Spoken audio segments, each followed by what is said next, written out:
Sana maghrib guys di kolong jembatan Lamnyong.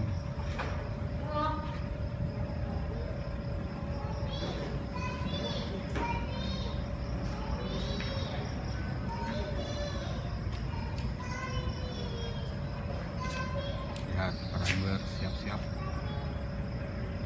dengan senjatanya.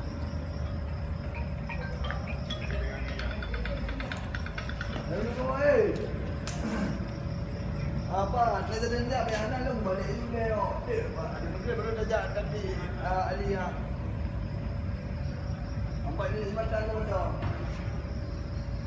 Arah main trailer you ni dah you ni macam you no. Mana ada ni dia, ada Belum ada tarikan guys.